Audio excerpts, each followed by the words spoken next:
नमस्कार, आपण पाहतात युवा पुढारी चॅनल. मी अजय कांबळे आणि मी आत्ता सध्या थांबलेलो आहे आपल्या लातूरमधील कलेक्टर ऑफिस या ठिकाणी. तर या ठिकाणी लातूरपासून हाकेच्या अंतरावरच हरंगुळ बुद्रुक म्हणून एक गाव आहे. तर त्या ठिकाणच्या जे काही नागरिक आहेत त्यांच्या आरोग्याच्या समस्या आहेत, आणखी भरपूर अशा काही समस्या आहेत. तर त्या समस्या घेऊन या ठिकाणी सगळ्यात मोठं उपोषण या ठिकाणी आपल्याला इथून दिसत आहे. नमस्कार ताई. ताई, आपलं काय नाव?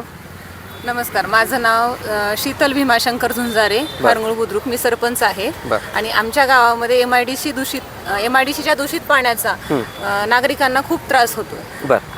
दूषित पाणी असेल, अवैध धंदे असतील, दारूचे दुकानं जे की गल्लोगल्ली घरोघरी विकतायत. आणि मी एक महिला सरपंच आहे.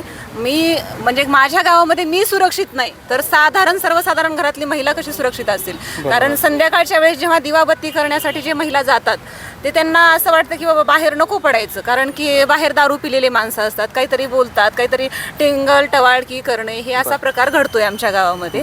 आणि एमआयडीसीच्या पाण्याचं बोललं तर एवढं घाण पाणी येते की त्याचं कॅन्सर सारख्या आजाराने त्रस्त आहेत तिथले लोक.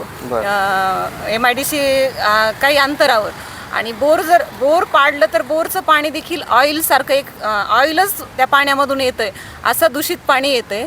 आणि दारू पिऊन एवढं माजल्यासारखं झालं दारू पिणारे माणसं की जिल्हा परिषद शाळेच्या समोर दारू पिऊन ते बॉटल टाकतात आणि ते मुलं विद्यार्थी उचलत आहेत. हे लाजिरवाणी गोष्ट आहे.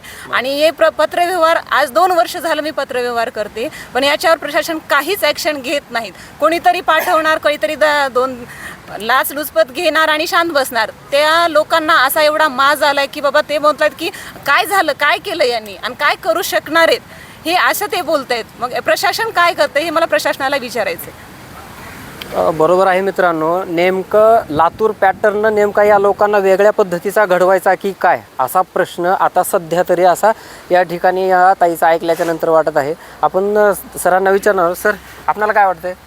खरं तर माझी प्रशासनाला वारंवार आम्ही पत्राद्वारे विचारणा केलेली आहे, त्यांना समस्या मांडलेल्या आहेत, पण कुठल्याही प्रकारचं त्याच्यावरती निवारण झालेलं नाही. म्हणून आम्ही या ठिकाणी बसलेलो आहे. आमची प्रमुख मागणी आहे की दूषित पाणी जे MIDC मधनं मुख्य ओढ्यामध्ये येते, त्यानंतर आमची दुसरी मागणी आहे की या ठिकाणी वेश्या व्यवसाय आहे BDO कॉलेजच्या थोडंसं पुढे ब्रिज ओलांडल्यानंतर, आणि BDO कॉलेजच्या समोरच हातभट्ट्याचे पानपट्टी आहेत भरपूर, ज्यामधनं बिनधास्त हातभट्टी विकली जाते, जसं काय खारेपुटाने विकतोय आपण लागलीच.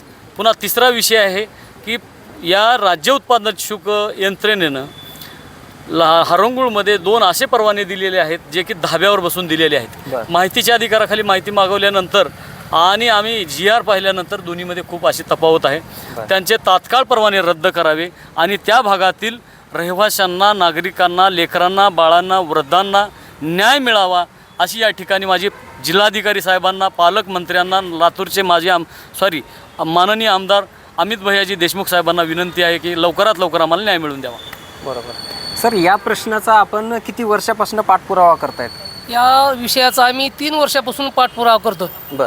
प्रत्येक ठिकाणी पाठपुरावा केला. पोल्युशन असेल, पोलीस स्टेशन असेल, कलेक्टर ऑफिस असेल, प्रत्येक ठिकाणी दारूबंदी अधिकारी असतील, प्रत्येकाकडे आम्ही पाठपुरावा केला. पण प्रत्येकजण उडवडीचे उत्तरं देतात आणि दारूवाले तर असं सांगतात तुम्हाला काय करायचे करा, उपोषण करा, तुम्हाला काय करायचे करा, आम्ही हप्ते देतो आणि हप्ते देत असल्यामुळं आमचं काही होणार नाही. आम्हाला अगोदरच त्यांचा फोन येतो, काय करायचे काय नाही ते आम्हाला लागली त्यांच्याकडूनच माहिती मिळते. त्यामुळे प्रशासन त्यांच्या पाठीमागं असल्यामुळं आम्हाला न्याय मिळत नाही. आम्ही 3 वर्ष झालं वारंवार पाठपुरावा करून देखील आम्हाला न्याय मिळत नाही, म्हणून आम्ही उपोषणाला आज बसलेलो आहोत. बरं, या उपोषणामधून जरी समजा काही सार्थक जरी नाही झालं तर तुमचं पुढचं पाऊल काय असणार आहे? उपोषणामधून नाही जसं ही कसार झालं तर आम्ही आत्मदहन करू आणि प्रशासनाला दाखवून देऊ की लातूरच्या जवळ एवढ्या लागलीच 8 किलोमीटर असणारा हा गाव, असेच 27-28 गाव आहेत. आमच्या गावात एवढ्या जवळ असणाऱ्या गावाची ही हालत आहे, तर बाकीची 28-30 गावाची का हालत असणार आहे? बरोबर. या ठिकाणी गावामधले वरिष्ठ या ठिकाणी आपल्याला दिसत आहेत. काही आपण त्यांनाही विचारणार आहोत. सर, काय म्हणायचं आपल्याला याच्यावर? खरं पाहिलं तर लातूरच्या जवळ एकदम हरंगुळ गाव आहे, एकदम शहरीच्या जवळ आहे. आज लातूरच्या निकी हॉटेलच्या पाठीमागं पूर्ण लातूरचे लोक माळवण न्यायला येतात. माळवण न्यायला आल्यानंतर तिथं जसं एखादा देवाचा प्रसाद वाटते तसंच दारू वाटायला. तिथं गेलं त्याला बंद कर, हे काय वाटायला म्हणतात त्याने 5 मिनिट सध्या बंद करते, तुला काय करायची कर जा म्हणते. उलटी भाषा इथे आहे. आता विकासनगर म्हणून आमच्या गावातली वस्ती आहे, तिथं पूर्ण बांधकाम झालेला भाग आहे. तिथं वाईन शॉपला परमिशन दिलेली आहे. कुठली ग्रामपंचायत हरकत दिली आहे? तिथले लोक आमच्या ग्रामपंचायतला येऊन म्हणते तुम्ही काय करू लाव, कसं चालवा लाव, त्याला उत्तर काय द्यायचं? जर ग्रामपंचायतची परमिशन वाईन शॉपला जर गरज नसली, ग्रामपंचायतने उत्तर काय द्यायचं? तिथले लोक आम्हाला प्रश्न विचारले जातात. आपण पोलीस स्टेशनला 10 वेळेस सांगितलं, 5 मिनिटासाठी बंद होत आहे, लगेच चालू होत आहे. अहो एखादा जर विषय सांगायचा झाला, आपल्या गावाचं नाव सांगायचं आहे तर लाज वाटायला. आज मी ह्या गावचा हारुंगुळचा म्हणून सांगायला लाज वाटायला आहे. आम्ही शेवटी मेलेलं बरं म्हणून उपोषणाला बसलाव. एक तर जी धंदे आमचे उद्योग आहेत बंद व्हावे लागतील, नसता आमचा जीव तर गेला तरी चालेल. मी थांबतो. प्रशासनानं नक्कीच याकडे त्वरित लक्ष देणं गरजेचं आहे, कारण की या ठिकाणी पूर्ण गावामधले प्रतिष्ठित लोक, गावामधले सरपंच आहेत प्रतिष्ठित, या ठिकाणी इथं बसून आपला तीव्र निषेध व्यक्त करत आहेत, आमरण उपोषण करीत आहेत. मित्रांनो, आपणाला असा प्रश्न पडलेला आहे की या गावासाठी वेगळा नियम या लोकांनी लादून ठेवलेला आहे की काय, असा प्रश्न निर्माण झालेला आहे. या लोकांच्या, या नागरिकांच्या समस्या त्वरित जर नाही मार्गी लागल्या तर येणाऱ्या काळामध्ये या नागरिकांचा संताप हा प्रशासनाला भोगावा लागणार आहे. कॅमेरामन प्रदीप सर सोबत मी अजय कांबळे, नमस्कार.